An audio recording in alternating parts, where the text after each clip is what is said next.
నమస్తే, నేను అడ్వకేట్ శ్రీనివాస్ చౌహాన్.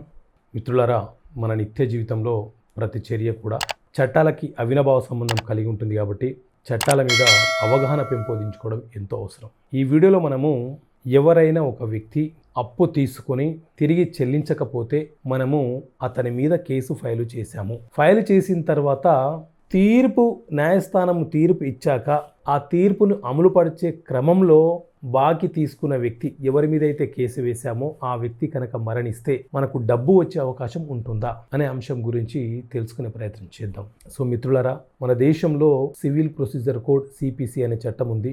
ఈ సిపిసి సివిల్ ప్రొసీజర్ కోడ్ చట్టంలో మనకు 158 సెక్షన్లు ఉంటాయి, 51 ఆర్డర్లు ఉంటాయి. ఈ సివిల్ ప్రొసీజర్ కోడ్ సిపిసి అంటే ఏంటి అని అంటే, ఏదైనా ఒక సివిల్ వివాదానికి సంబంధించిన అంశము న్యాయస్థాన పరిధిలోకి వచ్చినప్పుడు న్యాయస్థానము ఆ అంశం మీద ఎలా విచారణ చేసి ఎలా తీర్పులను ఇవ్వాలి అని చెప్పే చట్టమే ఈ సివిల్ ప్రొసీజర్ కోడ్ సిపిసి అనే చట్టం. సో ఈ చట్టంలో మనకు 158 సెక్షన్లు ఉంటే సెక్షన్ 50 ప్రకారంగా ఒక వ్యక్తి ఎవరి మీద అయితే డబ్బు వసూలు కోసం కేసు ఫైలు చేశాడో కోర్టు యొక్క తీర్పు వచ్చిన తర్వాత బాకీదారుడు అంటే అప్పు తీసుకున్న వ్యక్తి కనుక మరణిస్తే అతని యొక్క వారసులు ఎవరైతే ఉన్నారో, చట్టబద్ధ వారసులు ఎవరైతే ఉన్నారో వారు తండ్రి ఆస్తులను ఏ నిష్పత్తులలో ఆస్తులను పంచుకున్నారో ఆయా నిష్పత్తులలో వారందరూ కూడా ఒక ధర్మమైనటువంటి బాధ్యతను కలిగి ఉంటారు.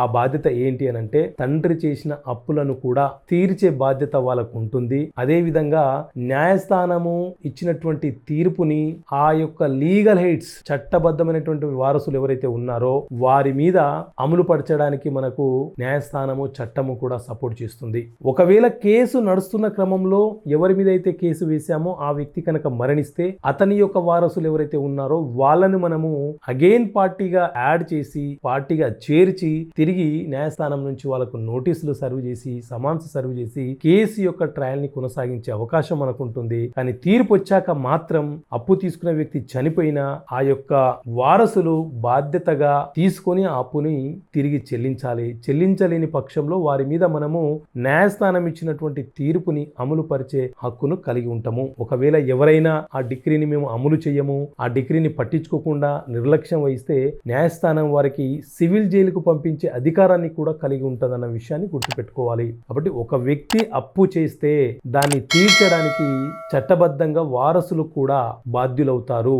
ఆస్తి పంచుకునే హక్కు ఎంతైతే కలిగి ఉంటారో తండ్రి చేసినటువంటి అప్పులను తీర్చే బాధ్యతను కూడా కలిగి ఉంటారనేది ఒక ధర్మమైనటువంటి సూత్రం అని చెప్పి మన దేశంలో ఉన్నటువంటి చట్టాలు చాలా స్పష్టంగా వివరణ ఇస్తున్నాయి. Okay friends, thank you.